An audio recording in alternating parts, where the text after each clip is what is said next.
And staying in the United States, President Joe Biden is hosting Japanese Prime Minister Fumio Kishida as the two allies seek to boost defense and economic ties amid China's increasing influence in the Indo-Pacific, as well as North Korea's rising truculence.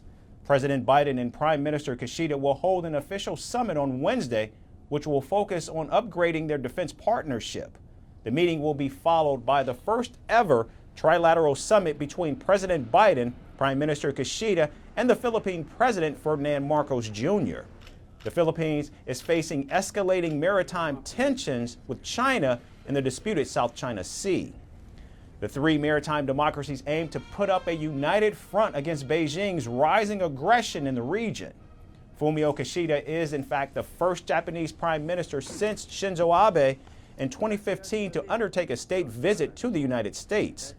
On Thursday, he will also become the only second Japanese leader to address a joint meeting of Congress. Japan is seeking to strengthen its deterrence in a challenging security environment while bolstering military ties with the United States.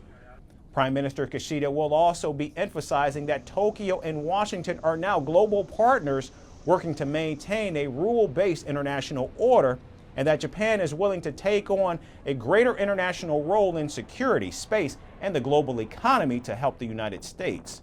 During the one-on-one meeting, President Biden and Prime Minister Kishida are expected to agree on a plan to modernize their military command structures.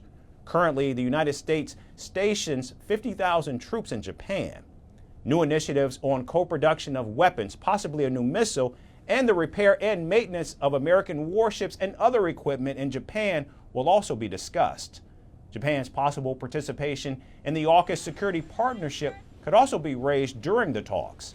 Now, Kishida and Biden are also expected to confirm Japan's participation in NASA's Artemis Moon program. The Japanese Prime Minister, who has also been stung by a corruption scandal back home, is looking to shore up support with a successful U.S. visit ahead of a September leadership contest in his ruling Democratic Party. From impeachments to inaugurations, if it's a political story, we are on the scene.